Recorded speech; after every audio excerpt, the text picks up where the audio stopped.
Hello everyone.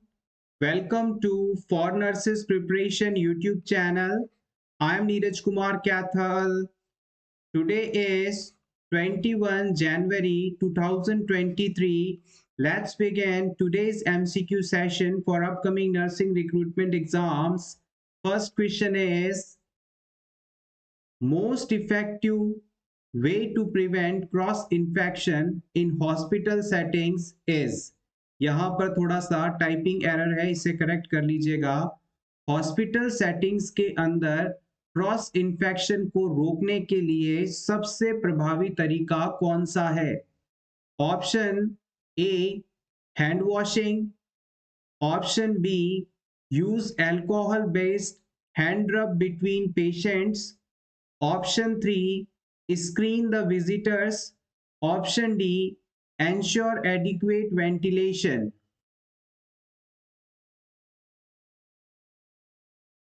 देखिएगा, हम ventilation को पर्याप्त रखकर सिर्फ क्रॉस इन्फेक्शन को प्रिवेंट नहीं कर सकते, क्योंकि एयर करंट्स के द्वारा ही नहीं और भी दूसरे मोड से इन्फेक्शन ट्रांसमिट होता है। आप हर विजिटर को स्क्रीन नहीं कर सकते, ये प्रैक्टिकल पॉसिबल नहीं है। अल्कोहल बेस्ड हैंड रब का इस्तेमाल करते हुए क्रॉस इन्फेक्शन को रोका जा सकता है, लेकिन अगर ऑप्शन में हैंड वॉशिंग भी दिया गया है तो प्रायोरिटी वाइज मोस्ट सुटेबली हम हैंड वॉशिंग का सिलेक्शन करेंगे। हैंड वॉशिंग एक प्रॉपर वे है हैंड्स को क्लीन करने का, क्रॉस इन्फेक्शन को प्रिवेंट करने का, जो कि सबसे प्रभावी भी माना जाता है। इसके अलावा आप अल्कोहल रब का इस्तेमाल करते हुए इन्फेक्शन के ट्रांसमिशन को कम कर सकते हैं, बिल्कुल रोक नहीं सकते। एक चीज और आप ये याद रखिएगा, पेशेंट की केयर के दौरान आपका हाथ यदि कंटेमिनेटेड हो चुका है, इस पे कोई कंटेमिनेटेड मटेरियल अगर लगा हुआ है, तो आपको हैंड वॉशिंग ही करनी पड़ेगी। वहां पर आप हैंड रब इस्तेमाल नहीं कर सकते। लेकिन अगर पेशेंट की आपने केयर की और आपके हाथ देखने में क्लीन लग रहे हैं, इस पर कोई भी सब्सटेंस या मैटर नहीं है, तो आप हैंड रब का इस्तेमाल कर सकते हैं। तो ये क्वेश्चन प्रीवियसली पूछा भी गया है कि आपके हाथ यदि सॉइल्ड हैं तो आप हैंड वॉशिंग करेंगे या अल्कोहल बेस्ड हैंड रब का इस्तेमाल करेंगे। तो हमेशा याद रखें, हाथ गंदे दिख रहे हैं, हाथ पर कुछ गंदगी लगी है, तो वो हैंड वॉशिंग करना जरूरी रहेगा। और अगर हाथों पे कुछ गंदगी नहीं है, कुछ लगा हुआ दिख नहीं रहा है, तो आप अल्कोहल बेस्ड हैंड रब का इस्तेमाल कर सकते हैं। Next question, normal urine output for an adult during 24 hours is। किसी अडल्ट में एक दिन का नॉर्मल यूरिन आउटपुट कितना होता है? 1500 ml, 1400 ml, 1300 ml, 1200 ml।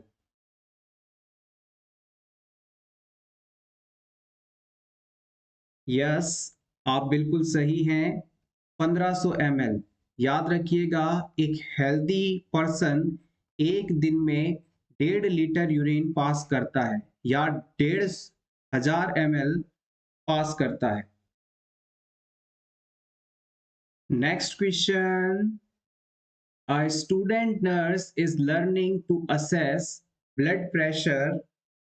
What does the blood pressure measures? आप जब ग्रेजुएशन के दौरान पहली बार हॉस्पिटल ड्यूटी पर गए थे और ब्लड प्रेशर चेक कर रहे थे, तब आपने इस चीज को भी सीखा होगा कि ब्लड प्रेशर मेजरमेंट करते समय हम एग्जैक्टली किस चीज का मेजरमेंट करते हैं। क्या उस समय हम flow of blood through circulation का मेजरमेंट करते हैं, force of blood against arterial wall का मेजरमेंट करते हैं, force of blood against Venus wall का असेसमेंट करते हैं, या फिर flow of blood through the heart का असेसमेंट करते हैं? सिंपली आपको ये बताना है कि ब्लड प्रेशर की परिभाषा होती क्या है, ब्लड प्रेशर होता क्या है।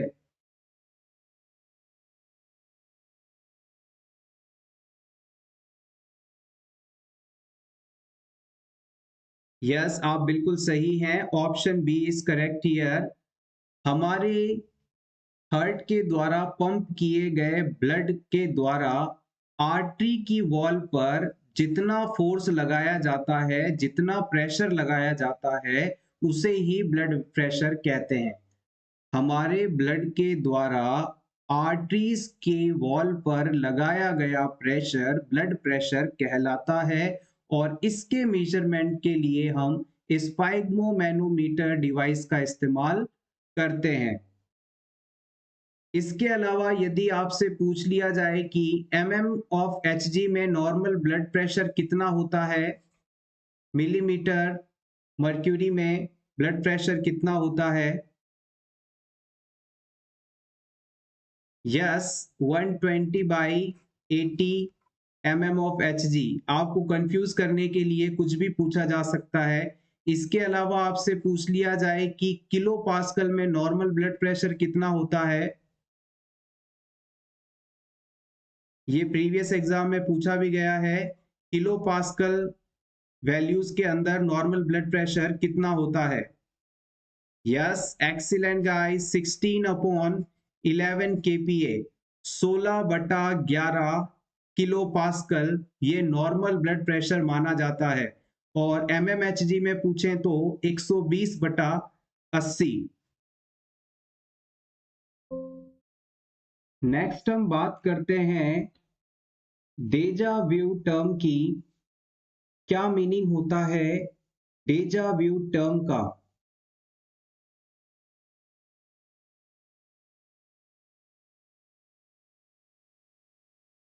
यस, एग्जैक्टली, आप बिल्कुल सही हैं। डेजा व्यू का मतलब होता है unfamiliar scene is thought to be a familiar scene.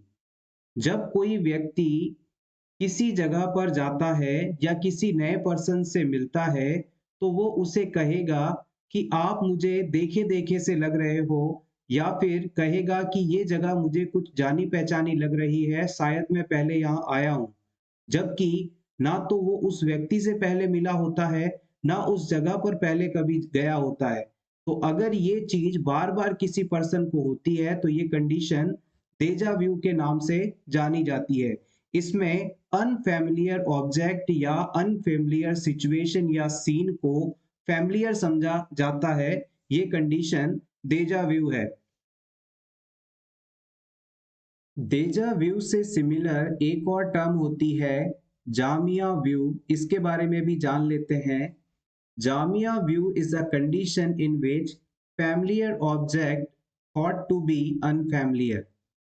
Jamia vu में व्यक्ति किसी पर्सन से पहले मिल चुका होता है, उसे पहचानता है, या किसी जगह पर जा चुका होता है, उस जगह को अच्छे से जानता है, लेकिन फिर भी वहां पर जाने पर नए व्यक्ति उस व्यक्ति से मिलने पर वो उसे अनफैमिलियर बताता है कि मैं इसे नहीं जानता या मैं इस जगह पर नहीं आया हूं। तो किसी जानी पहचानी जगह या व्यक्ति को नहीं पहचान पाना, उसके लिए अनफैमिलियर होना जामिया व्यू टर्म से डिनोट किया जाता है। यहाँ पर बताए गए दोनों ही टर्म्स जामिया व्यूज और डेजा व्यूज दोनों ही पैरा एमनीशिया का पार्ट होते हैं। पैरा एमनीशिया एक मेमोरी डिसऑर्डर है जिसे हम फॉल्स मेमोरी के नाम से भी जानते हैं। तो यहाँ पर तीन टर्म्स आपकी क्लियर हो रही हैं साइकाइट्रिक से। Paramnesia means false memory. Deja vu का मतलब है फैमिलियर ऑब्जेक्ट जब अनफैमिलियर लगे, यानी पहचान का व्यक्ति अनजान लगे। और डेजा व्यू मतलब अनफैमिलियर ऑब्जेक्ट या सिचुएशन फैमिलियर लगे, यानी देखा देखा सा लग रहा है, ऐसा जो कहते हैं वो डेजा व्यू है। और जामिया व्यू में जाना पहचाना चेहरा भी याद नहीं आता। Next question is a full-term male has hypospadias. Which statement describes hypospadias? इन चारों ऑप्शंस में से हाइपोस्पैडियास कंडीशन को बताने वाले स्टेटमेंट को सेलेक्ट करें। Option A, the urethral opening is absent, यानी मेल पेनिस में यूरिन को पास करने वाली जो ओपनिंग होती है जिसे आप यूरिथ्रल ओपनिंग बोलते हैं, अगर वो ओपनिंग नहीं है तो क्या आप इसे हाइपोस्पैडियासिस कंडीशन कहेंगे? ऑप्शन बी कहता है the urethra opens on the dorsal side of the penis. Penis के नीचे की तरफ यदि यूरिथ्रल ओपनिंग मौजूद हो, डॉर्सल साइड पर ये ओपनिंग मौजूद हो, तो क्या ये हाइपोस्पैडियासिस है? ऑप्शन सी कहता है the penis is shorter than usual. Penis का साइज नॉर्मल साइज की तुलना में अगर कम हो तो क्या ये हाइपोस्पैडियासिस है? Option D urethra opens on the ventral side of the penis. Urethral opening यदि पेनिस के ऊपर की तरफ हो यानी वेंट्रल साइड पर हो तो क्या ये हाइपोस्पैडियासिस है? प्रीवियस एग्जाम में इस क्वेश्चन को पूछा गया है, इंपॉर्टेंट क्वेश्चन।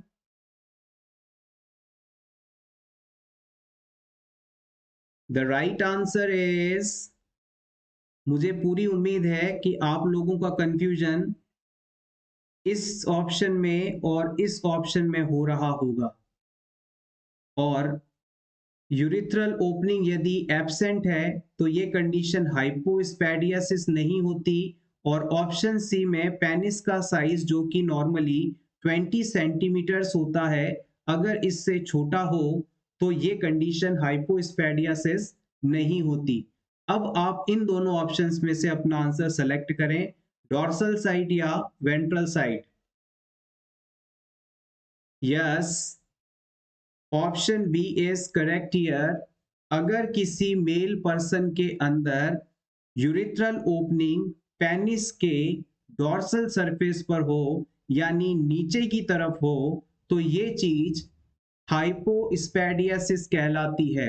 और अगर यूरिथ्रल ओपनिंग ऊपर की तरफ हो यानी वेंट्रल साइड में हो तो इसे हम एपिस्पैडियासिस के नाम से जानते हैं।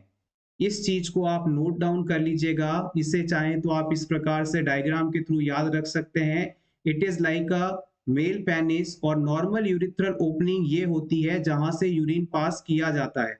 लेकिन अगर किसी कंजेनाइटल डिफेक्ट या एबनॉर्मेलिटी के कारण ये ओपनिंग यहाँ ना होकर नीचे की तरफ बन जाए तो इस कंडीशन को आप हाइपोस्पैडियासिस कहेंगे। और अगर ये ओपनिंग ऊपर की तरफ बन जाए तो ये कंडीशन एपिस्पैडियासिस कहलाएगी। Next question, short shuffling gait is characteristically seen इन।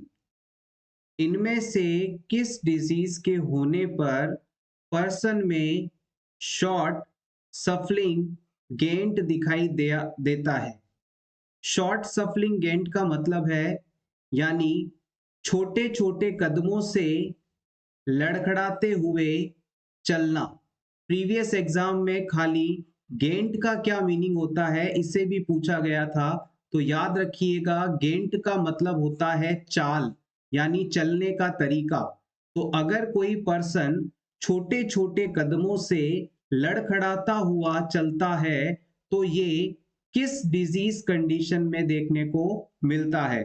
ये क्वेश्चन आपका बहुत ज्यादा इंपॉर्टेंट है अपकमिंग सभी नर्सिंग रिक्रूटमेंट एग्जाम्स के लिए। इसे आप जरूर याद करें। Option A Alzheimer's disease, option B Parkinson's disease, option C multiple sclerosis, option D myasthenia gravis.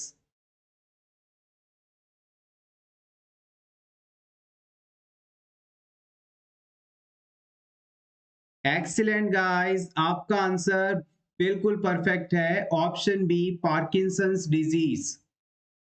Exam point of view से पार्किंसन डिजीज बहुत ही इंपॉर्टेंट है और इसीलिए हम यहां से पूछे जा सकने वाले कुछ इंपॉर्टेंट पॉइंट्स को क्विकली रिवाइज करेंगे। आप चाहें तो इसे नोट डाउन कर लीजिएगा या फिर स्क्रीनशॉट ले लीजिएगा आपके रिवीजन पर्पस के लिए। सिर्फ a disorder of central nervous system that affects movement often including trimmers. Parkinson disease के बारे में अगर कोई भी आपसे पूछे तो आप तीन बातें उसे मोटी मोटी बताएंगे कि ये सेंट्रल नर्वस सिस्टम का डिसऑर्डर है, यानी इसमें आपका केंद्रीय तंत्रिका तंत्र प्रभावित होता है, और सीएनएस के प्रभावित होने से पर्सन का गेंट यानी चाल यानी मूवमेंट प्रभावित होती है, और पर्सन के अंदर ट्रिमर्स आते हैं यानी हाथ पांव में मरोड़े उठते हैं। तो ये तीन फाइंडिंग है जो पार्किंसन डिजीज में देखने को मिलती हैं। Next point, nerve cell damage in the brain causes dopamine level to drop leading to symptoms of Parkinson। अब ये बहुत ही इंपॉर्टेंट बात जो कि यहाँ से आपको नोट करने वाली है और एग्जाम में पूछी भी जाती है कि ब्रेन में किस न्यूरोट्रांसमीटर का लेवल कम होने के कारण पार्किंसन डिजीज होता है, तो आप बताएंगे डोपामाइन। डोपामाइन का लेवल कम होने से पार्किंसन डिजीज होता है। और इस डोपामाइन के लेवल के कम होने का कारण क्या है? नर्व सेल का डैमेज होना। तो आप कह सकते हैं ब्रेन की नर्व सेल्स में डैमेज के कारण डोपामाइन का लेवल कम होता है, जिसके कारण पर्सन का सीएनएस प्रभावित होता है और पार्किंसन डिजीज हो जाता है। Parkinson often starts with a trimmer in one hand. Other symptoms are slow movement, stiffness, loss of balance। Parkinson disease की जब शुरुआत होती है तो उसमें पर्सन का एक हाथ प्रभावित होता है। आपने देखा होगा जिन पर्सन के अंदर पार्किंसन डिजीज होने लगता है, शुरुआत होती है, तो उनकी जो राइटिंग है, हैंड राइटिंग है, वो काफी ज्यादा यूनिक हो जाती है। यानी पर्सन पेज के एक सिरे से लिखना शुरू करता है बड़े बड़े अक्षरों में, और दूसरे सिरे तक जाते जाते उसकी राइटिंग कुछ इस प्रकार की हो जाती है जिसे आप समझ ही नहीं सकते।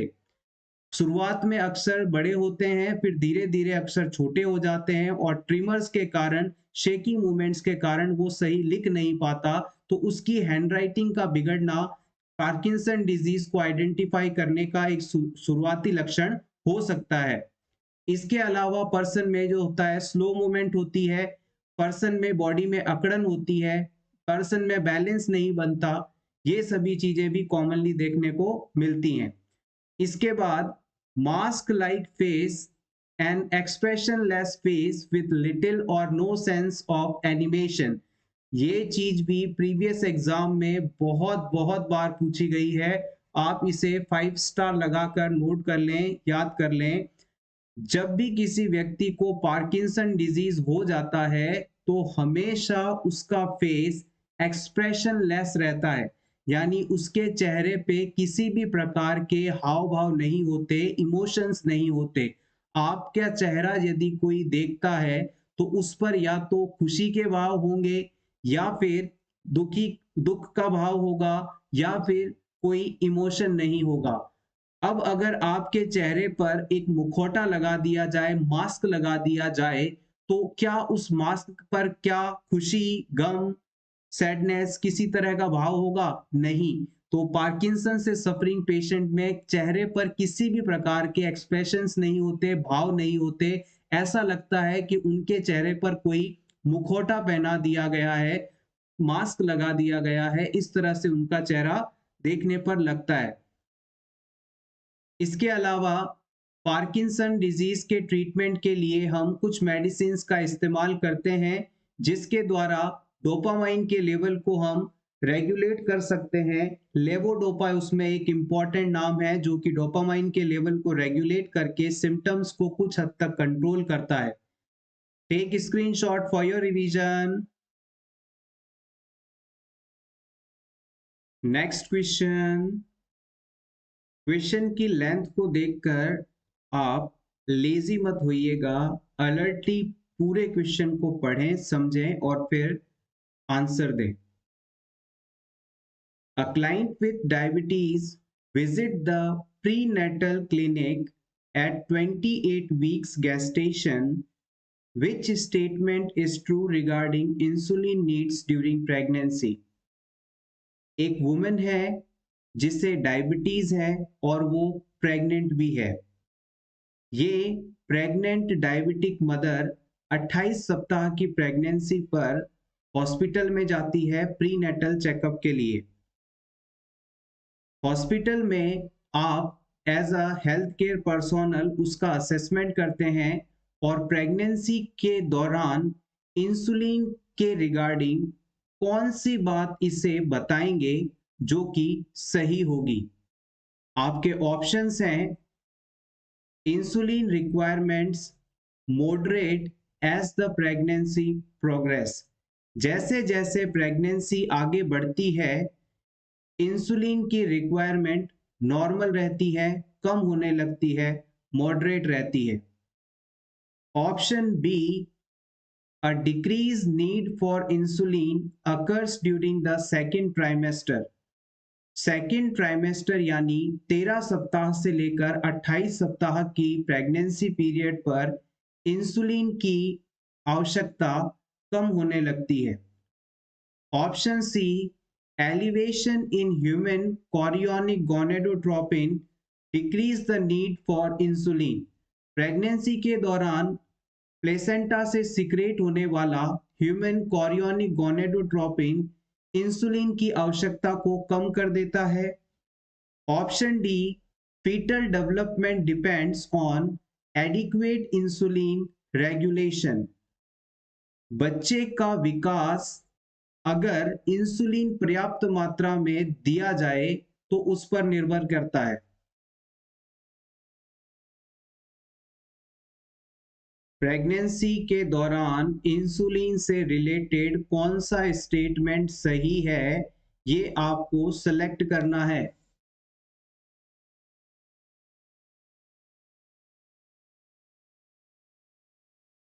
वन बाय वन सभी ऑप्शंस के बारे में हम बात करते हैं।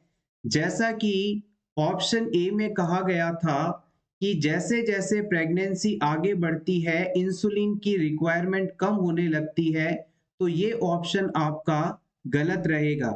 याद रखिएगा, जैसे जैसे प्रेगनेंसी आगे बढ़ती है, प्रोग्रेस करती है, इंसुलिन की रिक्वायरमेंट बढ़ने लगती है, ना कि घटने लगती है।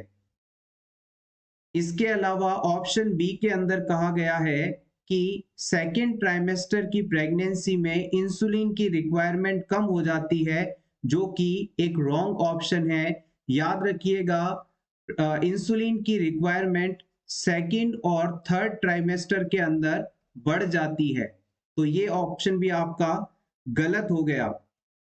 इसके बाद ऑप्शन सी के अंदर कहा गया था कि ह्यूमन कोरियोनिक गोनेडोट्रोपिन का लेवल बढ़ने के कारण इंसुलिन की जरूरत कम पड़ती है, लेकिन ये स्टेटमेंट भी आपका सही नहीं है।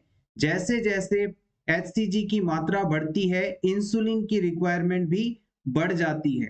फाइनली आपके पास करेक्ट ऑप्शन बचता है ऑप्शन डी, जो कि है अगर आप प्रेगनेंसी पीरियड में मदर का डायबिटीज प्रॉपर तरीके से मेंटेन करते हैं, यानी लगातार शुगर लेवल का असेसमेंट करते हुए इंसुलिन की मात्रा को पर्याप्त रूप से मैनेज कर लेते हैं, तो इससे बच्चे का जो डेवलपमेंट होता है वो प्रॉपर हो पाता है। याद रखिएगा, जितनी भी डायबिटिक प्रेग्नेंट वुमेन्स होती हैं या गेस्टेशनल डायबिटीज मेलाइटिस से सफरिंग वुमेन्स होती हैं, उनके अंदर मैक्रोसोमिक बेबीज देखने को मिलते हैं, यानी ऐसे बच्चे जिनका आकार नॉर्मल बच्चों की तुलना में काफी ज्यादा होता है। इनका वजन लगभग 4 किलो या इससे ज्यादा का होता है और मोस्टली इन्हें सिजेरियन सेक्शन द्वारा डिलीवर करवाया जाता है। तो बच्चे के डेवलपमेंट को सही रखने के लिए आपको मदर का शुगर रेगुलेटेड रखना होगा और इसके लिए इंसुलिन को लगातार मैनेज करना जरूरी है। नेक्स्ट हम डिस्कस करेंगे इंपॉर्टेंट टर्म क्वारंटाइन के बारे में और आइसोलेशन के बारे में। क्वारंटाइन वह प्रोसेस है जिसमें हम ऐसे पर्सन को अलग करते हैं, सेपरेट करते हैं, जो कि किसी इन्फेक्टेड पर्सन के कांटेक्ट में आया है। जैसे कि मान लीजिए कोविड-19 के समय जब कोई हेल्दी पर्सन किसी कोरोना से इन्फेक्टेड पर्सन से मिलकर आता है और उसे बाद में पता चलता है कि वो कोविड पॉजिटिव था, तो वो अपने आप को क्वारंटाइन कर देता है, अपने फैमिली मेंबर्स से दूर कर देता है। तो याद रखिएगा, क्वारंटाइन वह प्रोसेस है जिसमें हेल्दी पर्सन को अलग किया जाता है, सेपरेट किया जाता है, जो कि एक्सपोज्ड हो चुका है इन्फेक्टेड पर्सन से। अब यहाँ से पूछा जा सकता है कि क्वारंटाइन जब किया जाता है तो कितने समय का होता है? तो आप बताएंगे मैक्सिमम इंक्यूबेशन पीरियड। जैसे कि कोविड के दौरान हम किसी भी एक्सपोज्ड पर्सन को 14 डेज के लिए क्वारंटाइन करते थे। 14 दिनों के लिए क्वारंटाइन किया जाता था किसी भी ऐसे पर्सन को जो कि एक्सपोज हो चुका है, कोविड पॉजिटिव पर्सन के संपर्क में आया है। तो याद रखिएगा, क्वारंटाइन जो था मैक्सिमम इंक्यूबेशन पीरियड जितना होता है उतने दिनों के लिए किया जाता है, और कोविड के दौरान कोविड का इंक्यूबेशन पीरियड 14 डेज का था। इंक्यूबेशन पीरियड का मतलब आप लोग समझते ही हैं, जब पर्सन की बॉडी में माइक्रो ऑर्गेनिज्म आए और वहां से लेकर पर्सन में डिजीज का पहला सिम्टम आने का समय इंक्यूबेशन पीरियड कहलाता है। और क्वारंटाइन जो है प्राइमरी प्रिवेंशन के रूप में देखा जाता है। क्वारंटाइन को हम प्राइमरी प्रिवेंशन के रूप में देखते हैं, क्योंकि अभी इसमें क्लाइंट के अंदर डिजीज नहीं है, लेकिन रिस्क फैक्टर आ चुका है। आपसे पूछा जा सकता है कि पहली बार क्वारंटाइन किस डिजीज के अगेंस्ट इस्तेमाल किया गया था? तो आप बताएंगे प्लेग डिजीज के लिए। जब एक शिप के अंदर प्लेग डिजीज से सफरिंग मैक्सिमम लोग मौजूद थे, तो इस शिप को एक बंदरगाह पर कुछ दिनों के लिए रोक लिया गया था, और उसी समय क्वारंटाइन वर्ड इस सिचुएशन के लिए यूज किया गया था। तो हम कह सकते हैं कि क्वारंटाइन का इस्तेमाल सबसे पहले प्लेग डिजीज के अगेंस्ट किया गया था। तो यहां से आपको एग्जाम पॉइंट ऑफ व्यू से देखते हुए 5 पॉइंट सबसे ज्यादा याद रखने हैं। क्वारंटाइन में यहीं से सबसे ज्यादा चीजें पूछी जा सकती हैं कि क्वारंटाइन के अंदर आप क्या करते हैं, हेल्दी पर्सन को सेपरेट करते हैं। और क्वारंटाइन जो होता है कितने समय का होता है? मैक्सिमम इंक्यूबेशन पीरियड का होता है। क्वारंटाइन किस लेवल का प्रिवेंशन है? तो आप बताएंगे प्राइमरी लेवल का। इसके अलावा कोविड 19 में क्वारंटाइन टाइम कितने दिनों का था? 14 डेज का। और पहली बार क्वारंटाइन शब्द का इस्तेमाल किस डिजीज के अगेंस्ट किया गया था? तो आप बताएंगे प्लेग डिजीज के अगेंस्ट। इस तरह से ये पॉइंट यहां से इंपॉर्टेंट है। अब इसी से संबंधित एक और टर्म जो कि आपको कंफ्यूज कर सकती है, वो है आइसोलेशन। आइसोलेशन जो वर्ड है, उसमें आप हमेशा जिस पर्सन को कोविड हो चुका है, जिसकी रिपोर्ट पॉजिटिव आ चुकी है, उसे आप सेपरेट करते हैं, अलग करते हैं। क्वारंटाइन के अंदर हेल्दी एक्सपोज्ड पर्सन को आपने सेपरेट किया, लेकिन आइसोलेशन वर्ड उस व्यक्ति के लिए इस्तेमाल करेंगे जिसमें कोविड की रिपोर्ट पॉजिटिव आ चुकी है, और इस पर्सन द्वारा दूसरे लोगों को बीमार ना कर दिया जाए, इस चीज से बचाव हेतु इसे अलग कमरे में रखा जाता है, सेपरेट किया जाता है। अब आपसे पूछ लिया जा सकता है कि आइसोलेशन कितने समय तक किया जाता है? जो पर्सन है, इन्फेक्टेड है, उसमें डिजीज का पॉजिटिव ऑर्गेनिज्म मौजूद है, और ये इन्फेक्शन जितने दिनों तक रहे, जब तक ये डिजीज उस व्यक्ति द्वारा दूसरे लोगों में पहुंचाया जा सकता है, फैलाया जा सकता है, तब तक उसे अलग रखना है, आइसोलेट करना है। तो हम कह सकते हैं कि आइसोलेशन का जो पीरियड होता है वो maximum communicability period of disease के बराबर होता है। यानी जब तक उस व्यक्ति में ये क्षमता है कि वो इस रोग को दूसरे लोगों में फैला सकता है, तब तक उसे हम आइसोलेटेड रखते हैं, चाहे वो कितने भी दिनों का, कितना भी समय लगे क्यों ना। और याद रखिएगा, आइसोलेशन जो प्रोसेस होता है वो सेकेंडरी लेवल का प्रिवेंशन है, क्योंकि आपने सेकेंडरी लेवल ऑफ प्रिवेंशन में पढ़ा था अर्ली सॉरी ट्रीटमेंट को इंक्लूड किया जाता है सेकेंडरी प्रिवेंशन के अंदर। तो आइसोलेशन कब कर रहे हैं? जब हमें ये पता चल गया है कि पेशेंट में ये डिजीज मौजूद है, कोविड पॉजिटिव है, तब उनसे आइसोलेट कर रहे हैं। तो ये एक ट्रीटमेंट का पार्ट है, तो हम इसे सेकेंडरी प्रिवेंशन में रखेंगे। Next question, a client is admitted with complaint of chest pain. Which of the following drug orders should the nurse question. आपके पास हॉस्पिटल में चेस्ट पेन की कंप्लेन लेकर एक पेशेंट आता है और इस पेशेंट को इस सिचुएशन में इनमें से कौन सी ड्रग देना सही नहीं है, या डॉक्टर द्वारा प्रिस्क्रिप्शन में इस दवा को लिखने पर आप डॉक्टर से क्वेश्चन करेंगे कि आप इसे इस समय ये दवा क्यों दे रहे हैं जो कि यहाँ देना उपयुक्त नहीं है। Option A nitroglycerin, option B ampicillin, option C propranolol, option D वीरापामिल।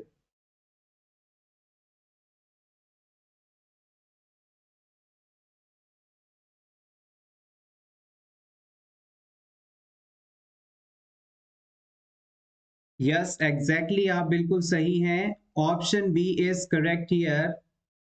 Ampicillin एक एंटीबायोटिक ग्रुप की मेडिसिन है जो कि बैक्टीरिया से हुए इन्फेक्शंस के ट्रीटमेंट में इस्तेमाल की जा सकती है। और क्लाइंट यदि आपके पास चेस्ट पेन की कंप्लेन लेकर आता है तो उसके अंदर हार्ट तक पर्याप्त मात्रा में ब्लड सप्लाई न पहुंचने के कारण ऑक्सीजन की कमी हो रही है और इसी से वहां की सेल्स में डैमेज हो रहा है और क्लाइंट को चेस्ट पेन हो रहा है। अगर आप इस सिचुएशन में ये एम्पिसिलिन नामक एंटीबायोटिक ड्रग देते हैं तो इससे क्लाइंट के सिम्टम्स ठीक नहीं होंगे। इसके बजाय अगर आप उसे वैसोडाइलेटर ड्रग नाइट्रोग्लिसरीन देते हैं तो इसके इफेक्ट की वजह से वहां की ब्लड वेसल्स डायलेट होंगी और ज्यादा मात्रा में ब्लड सप्लाई हार्ट मसल्स तक पहुंच पाएगी और क्लाइंट में सिम्टम्स रिलीव हो जाएंगे। इसके अलावा प्रोप्रेनोलॉल और वीरापामिल जैसे बीटा ब्लॉकर मेडिसिन्स हाइपरटेंशन को मैनेज करती हैं, बीपी को कम करती हैं और ऐसा करके भी आप हार्ट चेस्ट पेन के कंप्लेन को रिड्यूस कर सकते हैं। So option B ampicillin is not the right medicine for this client.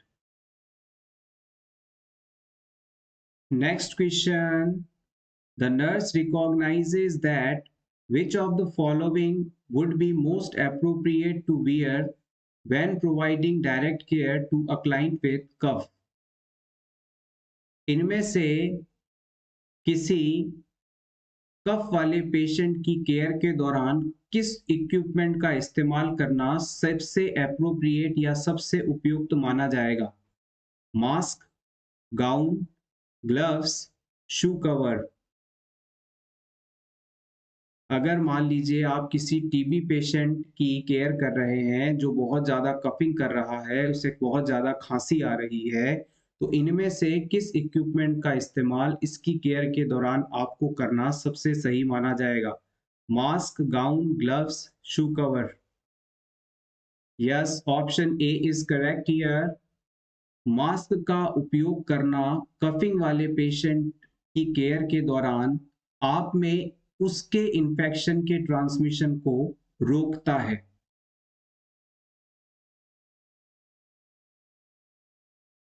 Next question, 3 C's used during home delivery are। जब बच्चे की डिलीवरी होम सिचुएशंस में करवाई जाती है तो वहां पर 3 C's या 3 क्लीन टेक्निक्स यूज की जाती हैं। वो कौन कौन सी हैं? Important question for upcoming Rajasthan CHO exam. Option A clean hands, clean instruments, clean garment. Option B clean hand, clean surface, clean cord care. Option C clean surface, clean thread, clean cord. Option D none of the above.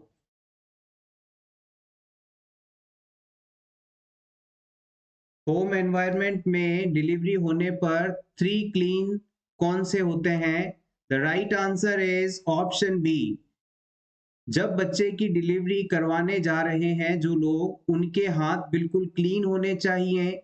बच्चे को जिस surface पर लिटाया जाएगा या जिस जगह पर delivery conduct करवाई जा रही है वो सरफेस बिल्कुल क्लियर होनी चाहिए, क्लीन होनी चाहिए। और बच्चे में जब कॉर्ड कटिंग की जाएगी तो ये पूरी तरह से हाइजीनिक मैनर में होनी चाहिए, क्लीन तरीके से किए जाने चाहिए। तो यहाँ पर क्लीन हैंड, क्लीन सरफेस और क्लीन कॉर्ड केयर, ये तीनों चीजें इंपॉर्टेंट हैं।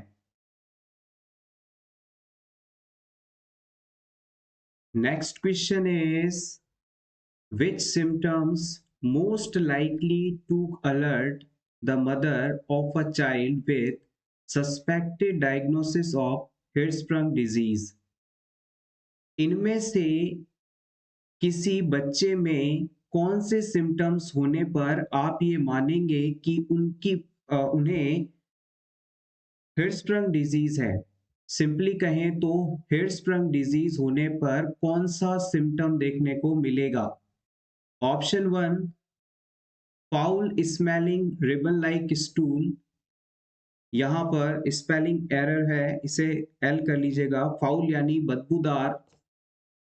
ऑप्शन 2, रिगर्गिटेशन ऑफ फीडिंग, बच्चे की फीडिंग का स्टमक से वापस माउथ की तरफ आना। प्रोजेक्टाइल वॉमिटिंग यानी फोर्सफुली वॉमिट करना, या फिर डायरिया। हिर्सप्रंग डिजीज होने पर इनमें से कौन सी कंडीशन देखने को मिलती है?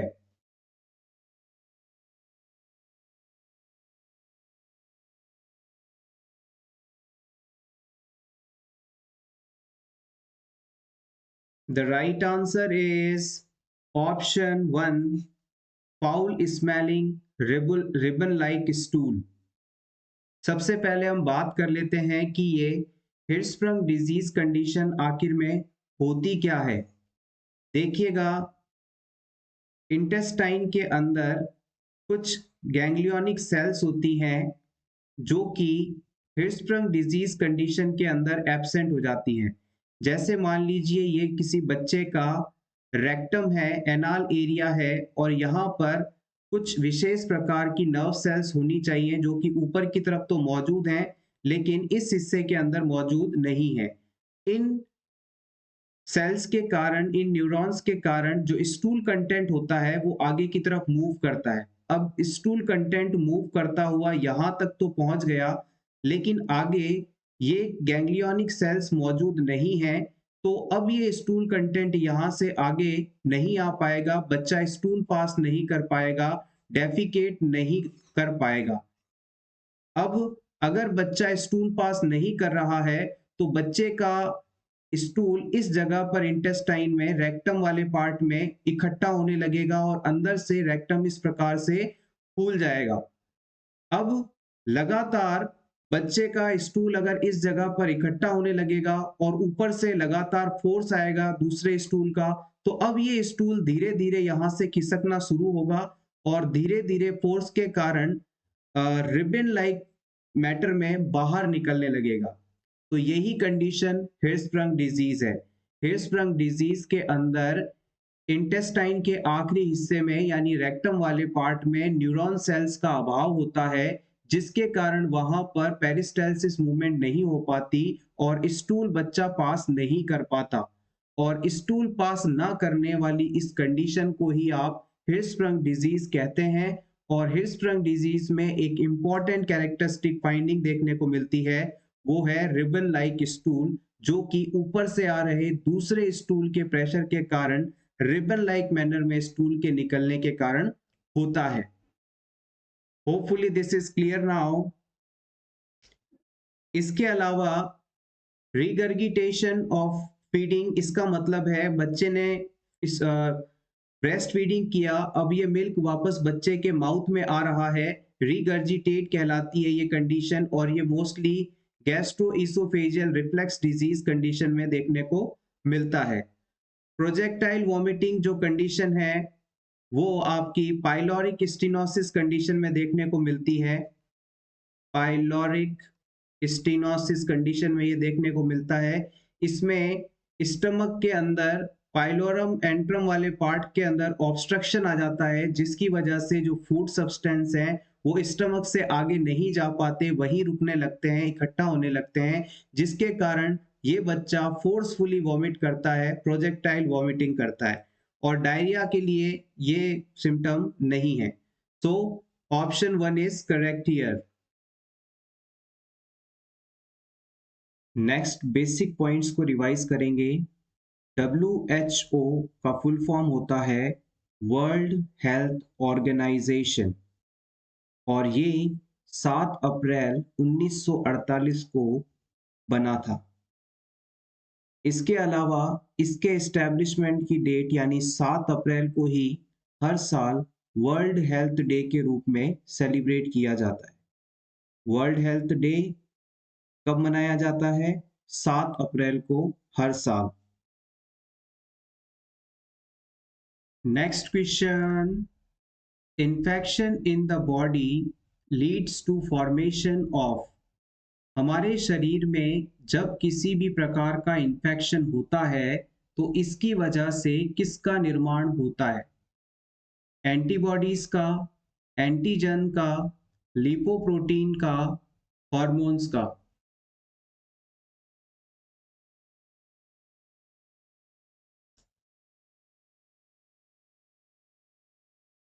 आपकी ग्लैंड्स जो हैं हॉर्मोन्स का निर्माण करती हैं और लिपोप्रोटीन यहाँ पर सही आंसर नहीं है।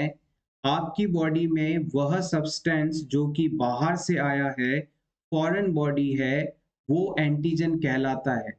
एंटीजन का मतलब है फॉरेन पार्टिकल, यानी कि बाहर से आया हुआ कोई भी सब्सटेंस जो आप में इन्फेक्शन आदि कॉज कर सकता है। और अब आपके पास ऑप्शन ए बचता है जो कि राइट आंसर भी है। जब भी आपके शरीर में किसी भी प्रकार का इन्फेक्शन होता है तो आपका इम्यून सिस्टम इस इन्फेक्शन से लड़ने के लिए अपनी सेना तैयार करता है और इस सेना के जो सैनिक होते हैं उन्हें आप एंटीबॉडीज के रूप में जानते हैं। इन एंटीबॉडीज कह दीजिए या फिर आप इन्हें इम्यूनोग्लोबुलिन्स भी कह सकते हैं। इसके साथ ही जब भी आपको किसी भी प्रकार का क्लिनिकल या सब क्लिनिकल इन्फेक्शन होता है तो आपकी बॉडी आपके शरीर में मौजूद मेमोरी टी लिम्फोसाइट सेल्स को भी सेंसिटाइज करते हैं और उनके द्वारा नेचुरल एक्टिव इम्यूनिटी डेवलप कर ली जाती है ताकि भविष्य में कभी भी इस प्रकार का कोई भी एंटीजन आए, इन्फेक्शन आए तो उसे ये memory T lymphocyte sales identify करेंगी और तुरंत उसके लिए एंटीबॉडीज भेज दिए जाएंगे ताकि उससे वापस शरीर में दोबारा इन्फेक्शन ना हो।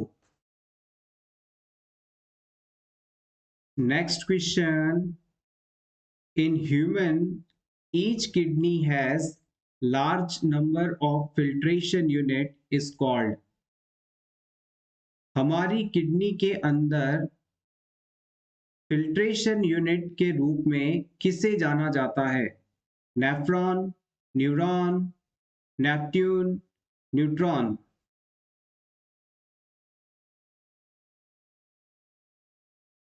Yes, exactly. The right answer is option A, nephrons. Nephron को हम किडनी की फिल्ट्रेशन यूनिट के नाम से जानते हैं और हर किडनी में इनका नंबर मिलियंस में होता है। Next question, excessive secretion of growth hormone by anterior pituitary in prepubertal children causes। किसी बच्चे में प्यूबर्टी आने से पहले यदि ग्रोथ हार्मोन का बहुत ज्यादा सिक्रीशन हो तो इससे कौन सी कंडीशन हो सकती है? याद रखिएगा, प्री प्यूबर्टल पीरियड के अंदर बोन्स की जो एपिफाइसियल प्लेट होती है वो ओपन होती है और इस दौरान यदि ग्रोथ हार्मोन का सिक्रीशन ज्यादा होता है तो बच्चे की लंबाई बढ़ जाती है। अब आप अपना आंसर दीजिएगा। क्या इसकी वजह से एडिसन्स डिजीज हो सकता है, कुशिंग डिजीज हो सकता है, गिगेंटिज्म हो सकता है, एडिनोमेगाली हो सकता है? यस, आप बिल्कुल सही हैं। यहाँ पर ऑप्शन सी सही आंसर माना जाएगा, गिगेंटिज्म। बच्चे का जो आकार है वो बहुत ज्यादा बढ़ जाएगा, इसे ही हम गिगेंटिज्म कंडीशन कहते हैं। और इसके अपोजिट यदि ग्रोथ हार्मोन कम सिक्रीट हो या ना सिक्रीट हो, तो इसकी वजह से ड्वार्फिज्म कंडीशन हो सकती है, जिसे बौनापन कहा जाता है। और यदि ग्रोथ हार्मोन का सिक्रीशन प्यूबर्टल एज में या इसके बाद हो, तो इसका मतलब है एपिफाइसियल प्लेट्स तो अब क्लोज हो चुकी हैं, यानी ग्रोथ हार्मोन के इफेक्ट के कारण अब बच्चे की लंबाई तो नहीं बढ़ेगी, लेकिन उसका जो फेस होगा वो काफी ब्रॉड होगा, उसकी एक्सट्रीमिटीज भी काफी ज्यादा ब्रॉड होंगी। तो इस तरह से ये चीज देखने को मिलेगी। और इसके अलावा उसकी जो नोज है उसकी लेंथ काफी होगी, फिंगर्स की लंबाई काफी होगी। ये चेंजेस आपको यहाँ पर देखने को मिल सकते हैं।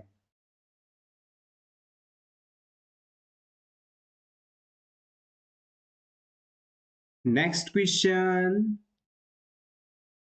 All of the following are physical dimension of health except, इन चारों ऑप्शंस में से हेल्थ का फिजिकल डायमेंशन किसे नहीं माना जाता?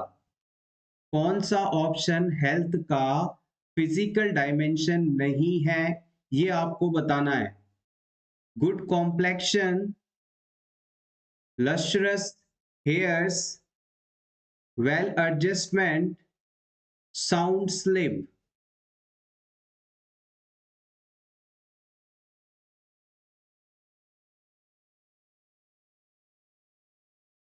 आपने हेल्थ की परिभाषा पढ़ी होगी जो कि WHO के अनुसार दी गई है।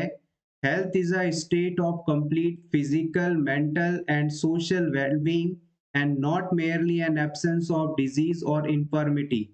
उसमें कहा गया है कि किसी भी व्यक्ति का डिजीज फ्री होना, साथ ही साथ फिजिकल, मेंटल और स्पिरिचुअली भी हेल्दी होना हेल्दी पर्सन कहलाता है। वहां पर फिजिकल वर्ड को इंक्लूड किया गया है। अब फिजिकल डायमेंशन ऑफ हेल्थ के अंदर किस किस पॉइंट को इंक्लूड किया जाता है और किस एक को नहीं, ये आप बताएं। यहां पर राइट आंसर होगा वेल एडजस्टमेंट, ऑप्शन सी। जब कोई व्यक्ति वेल एडजस्टमेंट कर लेता है तो सोशली उसके, मेंटली उसके हेल्दी होने को बताता है। यहाँ पर good complexion, luxurious hair, sound sleep, ये सभी फिजिकल डायमेंशंस हैं हेल्थ के। देखिएगा, इसे और सिंप्लीफाई वे में समझते हैं। आप अपने ऊपर ये बात लीजिए, क्या आप फिजिकली हेल्दी हैं? अब आपको ये पता करना हो कि कौन कौन से पॉइंट्स जो आपके अंदर मौजूद हो, जिनमें अगर आप ओके हैं तो आप फिजिकली हेल्दी कहलाएंगे। तो सबसे पहले आपका जो चेहरा है, यानी कि आपके चेहरे का जो कलर है वो नॉर्मल है, यानी जो हेल्दी पर्सन का चेहरा जैसा दिखना चाहिए वैसा आपका चेहरा दिख रहा है, या फिर बीमार हैं आप वैसा दिख रहा है। आप हेल्दी हैं तो आपका गुड कॉम्प्लेक्शन है, मतलब आप फिजिकली हेल्दी हैं। इसके अलावा आप रोज बाथिंग करते हैं, स्किन को क्लीन रखते हैं या नहीं रखते हैं? रखते हैं, तो ये भी फिजिकल डायमेंशन का पार्ट है, तो आप हेल्दी हैं। इसके अलावा आपकी जो आईज हैं, क्या वो ब्राइट है, क्लियर है, वाइट है, या उसके अंदर कोई रेडनेस, डलनेस, इचिंग जैसी कोई प्रॉब्लम है? नहीं है ना, ब्राइट आईज है ना आपकी, तो इसका मतलब है कि आप फिजिकली हेल्दी हैं। आप कहीं बाहर जाते हैं तो अपने बालों को अच्छी तरह से तैयार करके जाते हैं, यानी कि लग्जरस हेयर स्टाइल बनाकर जाते हैं, तो ये बताता है कि आप फिजिकली हेल्दी हैं। जो व्यक्ति बीमार होता है, क्या वो कभी अपने बाहर जाते समय हेयर स्टाइल बना पाएगा? बीमार व्यक्ति घर से बाहर हॉस्पिटल जाता है, और हॉस्पिटल जाता है तो ना तो उसके कपड़े अच्छे होते हैं, ना ही हेयर स्टाइल बना होता है। इस प्रकार से आप ये कह सकते हैं कि आप हेल्दी हैं। इसके अलावा आपको अगर पर्याप्त मात्रा में भूख लगती है तो आप कह सकते हैं कि हेल्थ, आपका फिजिकल हेल्थ का ये डायमेंशन भी ओके है। इसके अलावा आप अगर 7-8 घंटे की नींद ले रहे हैं तो इसका मतलब है कि आप साउंड स्लीप ले रहे हैं, और ये भी आपके अंदर फिजिकल हेल्थ की निशानी है। इसके अलावा आप रेगुलरली स्टूल पास करते हैं और स्मूथली बिना किसी मेडिसिन के, तो आप कह सकते हैं हेल्दी हैं। तो ये सभी क्राइटेरियाज एक पर्सन में फिजिकल डायमेंशन ऑफ हेल्थ को चेक करने के लिए इस्तेमाल किए जाते हैं, जबकि वेल एडजस्टमेंट इसमें इस्तेमाल नहीं किया जाता। Important question for upcoming CHO exam, next अब हम डिस्कस करने वाले हैं दो इम्पॉर्टेंट टर्मिनोलॉजीज को। पहला है कॉप्रोलेलिया और दूसरा है कोप्रोप्रेक्सिया। अपकमिंग एग्जाम्स में साइकाइट्रिक से इस प्रकार की टर्मिनोलॉजीज पूछी जा सकती हैं, इम्पॉर्टेंट है।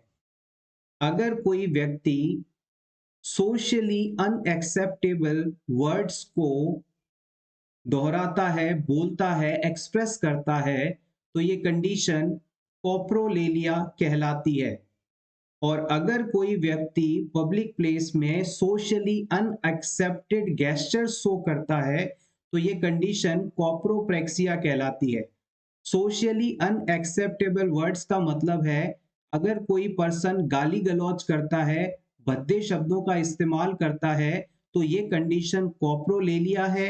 और अगर कोई व्यक्ति ऐसे कोई गेस्चर बनाता है, ऐसे पोज देता है जो कि अभद्र हो, गंदे हो, सोशली अनएक्सेप्टेबल हो, तो इसे आप कोप्रोप्रेक्सिया कहते हैं। दोनों ही साइकाइट्रिक पेशेंट्स के अंदर देखे जाने वाले सिम्टम्स हैं। याद रखिएगा, कोप्रोलेलिया, कोप्रोप्रेक्सिया।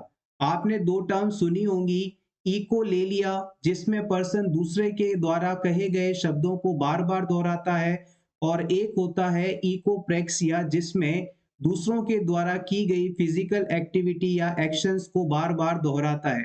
उसी तरह से कोप्रोलेलिया है और कोप्रोप्रेक्सिया है। कोप्रोलेलिया मीन्स शब्दों को, बुरे शब्दों को गाली गलौज करना, और कोप्रोप्रेक्सिया मतलब अभद्र आचरण करना, अभद्र एक्शन करना, गेस्चर बनाना। Next question, in which week of pregnancy brain is formed? इनमें से कितने सप्ताह की प्रेगनेंसी पर ब्रेन का निर्माण हो जाता है? 12 week, 18 week, 20 week, 24 week?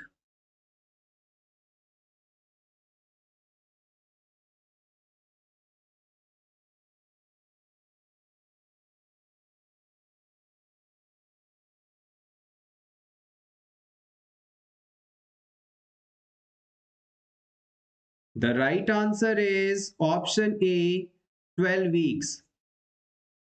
Fertilisation होने के बाद पहले 4 सप्ताह में, यानी 1 महीने की प्रेगनेंसी कंप्लीट होने तक, जो न्यूरल ट्यूब होती है उसमें हेड एंड जो होता है वो 3 बड़े एरियाज में डेवलप हो चुका होता है। आप चाहें तो इनके नाम लिख सकते हैं। हो सकता है ये अपकमिंग एग्जाम्स में आपसे पूछ लिए जाएं।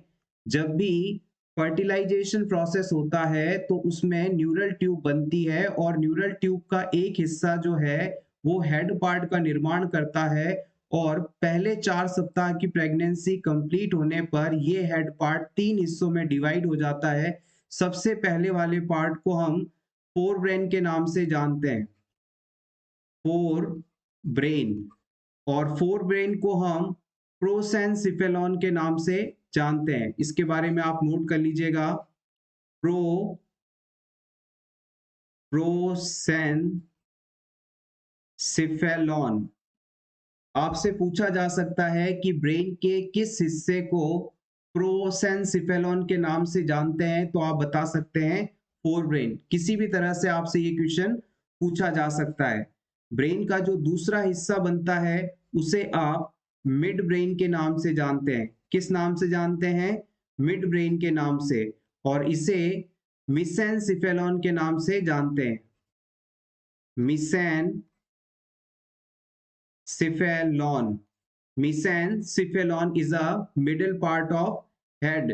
और तीसरे नंबर पर जो आखिरी सर का पार्ट बनता है, हेड का पार्ट बनता है, उसे आप हिंड ब्रेन के नाम से जानते हैं, hind brain. Hind brain, HIND कर लीजिएगा यहाँ पर।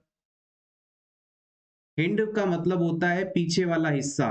तो ब्रेन का आगे वाला हिस्सा तो हो गया फोर ब्रेन, बीच वाला हिस्सा हो गया मिड ब्रेन, और पीछे वाला हिस्सा हो गया हाइंड ब्रेन या हिंड ब्रेन कह दीजिए इसे। और इसे आप रोम्बेनसिफेलॉन के नाम से जानते हैं। क्या नाम से जानते हैं इसे? रोम्बेन सिफेलॉन।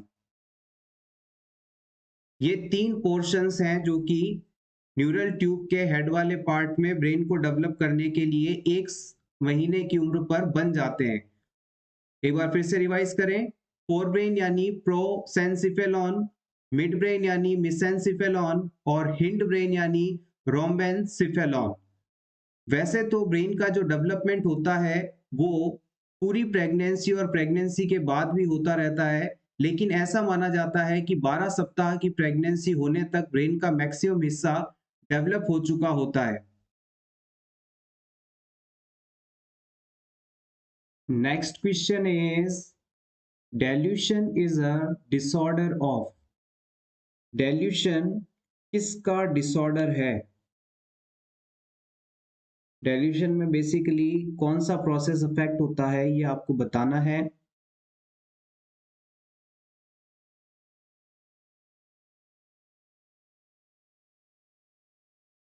यस एग्जैक्टली, आप बिल्कुल सही हैं। डेल्यूशन जो है थिंकिंग का डिसऑर्डर है। इसमें क्लाइंट की जो थिंकिंग है वो बदल जाती है, अफेक्ट हो जाती है। Delusion is a unshakable false fixed belief, यानी कि किसी भी व्यक्ति के लिए अगर किसी पर्सन में कोई ऐसी बात मान ली जाए जो वास्तव में सही नहीं है, लेकिन आप कितने भी उसे फैक्ट बताएं उस चीज के रिगार्डिंग, वो उसे चेंज करने या मानने के लिए तैयार ना हो, तो ये चीज डेल्यूशन है। एक बार फिर से समझिएगा। अगर किसी पर्सन को किसी चीज के बारे में कोई झूठा विश्वास हो जाए और आप उसे कितने भी सही तथ्य दिखाकर कहें कि उसे गलत विश्वास है, फिर भी वो ना माने, तो ये चीज डेल्यूशन कहलाती है। It is a unshakable false fixed belief and it is a disorder of thinking. इसके कई टाइप्स होते हैं। मेन इंपॉर्टेंट टाइप्स की यदि बात की जाए तो सबसे पहले आप मोस्टली एग्जाम में पूछा जाता है dilution of grandiosity. Dilution of grandiosity के अंदर पर्सन को ये बिलीफ होने लगता है कि वो सबसे ऊपर है, सबसे इंपॉर्टेंट है, सबसे पावरफुल है और इस दुनिया में उसका जन्म कुछ किसी बड़े मिशन के लिए हुआ है। वो अपने को सबसे सुपीरियर मानता है। ये चीज है डेल्यूशन ऑफ ग्रैंडियोसिटी। इसके अलावा एग्जाम में डेल्यूशन ऑफ रेफरेंस को भी काफी पूछा जाता है। इसमें पेशेंट को हमेशा ये लगता है कि उसके पास खड़े दो लोग या रेडियो टेलीविजन पे जो एंकर बात कर रही है, न्यूज दे रही है, वो उसी के बारे में बात कर रही है और किसी के बारे में बात नहीं कर रही है। इसे कहते हैं डेल्यूशन ऑफ रेफरेंस। इसके अलावा तीसरा टाइप का डेल्यूशन जो कि सबसे ज्यादा पूछा जाता है वो है dilution of persecution. Dilution of persecution ये उस प्रकार का डेल्यूशन है जिसमें पर्सन को ये गलत बिलीफ हो जाता है कि उसके आसपास के लोग या उसके परिवार के सदस्य या दोस्त उसे मारना चाहते हैं, नुकसान पहुंचाना चाहते हैं और इसलिए वो सब पर शक करता रहता है। तो ये कहलाता है dilution of persecution. Next question is calcium channel blocking agents of use in the treatment of hypertension include। इनमें से कैल्शियम चैनल ब्लॉकर ड्रग का उदाहरण कौन सा ऑप्शन है जो कि हाइपरटेंशन के ट्रीटमेंट में इस्तेमाल किया जाता है? Prazosin, lidoflazine, captopril, निफेडिपाइन।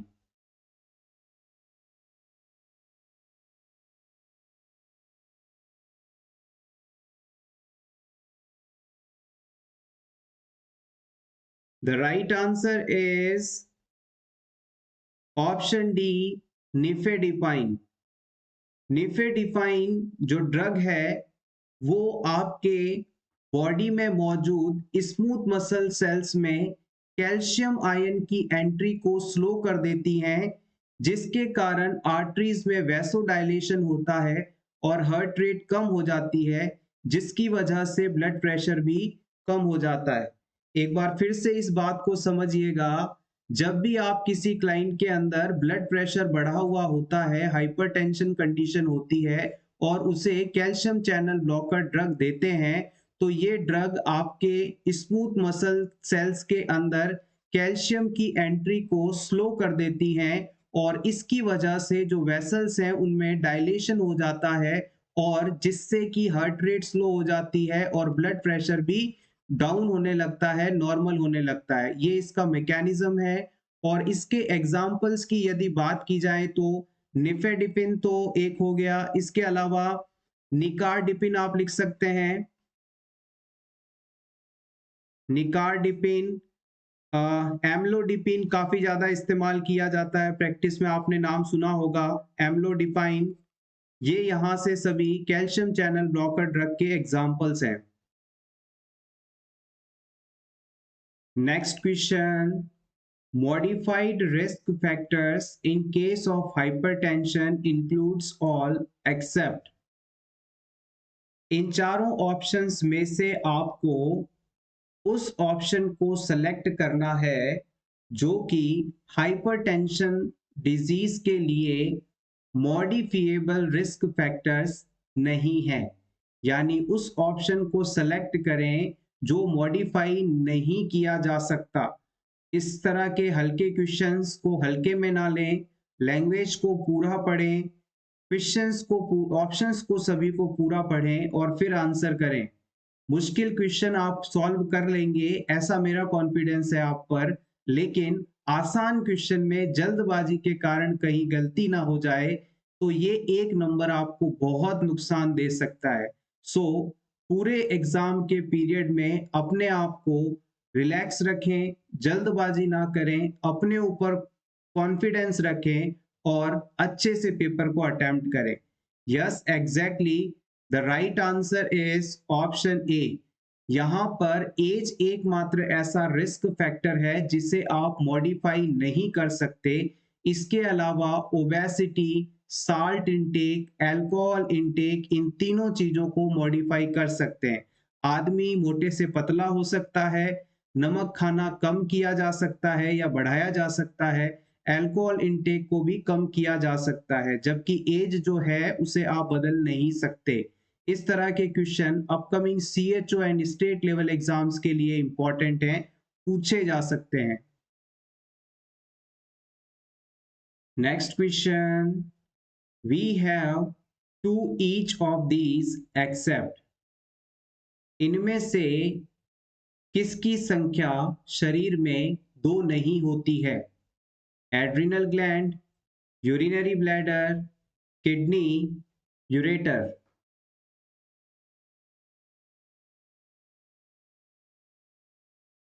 Option B is correct here. Urinary bladder संख्या में एक होता है। इसे आप रिजर्वायर ऑफ यूरिन के नाम से जानते हैं। एड्रिनल ग्लैंड को आप सुप्रारीनल ग्लैंड के नाम से जानते हैं और ये किडनी के ऊपर पाई जाती है। इसकी नंबर संख्या में दो होती है। किडनीज भी संख्या में दो होती हैं और हर किडनी का वजन लगभग 150 ग्राम होता है। यूरेटर संख्या में दो होते हैं और किडनी से यूरिन को यूरिनरी ब्लैडर तक पहुंचाने वाले ट्यूब लाइक स्ट्रक्चर होती हैं। ये इनकी लेंथ अराउंड 25 सेंटीमीटर होती है। Next question, the cancer control programme was launched in. आपको बताना है नेशनल कैंसर कंट्रोल प्रोग्राम किस वर्ष लॉन्च किया गया था? 1976 में, 86 में, 70 में या 92 में? The right answer is option A, 1976 में।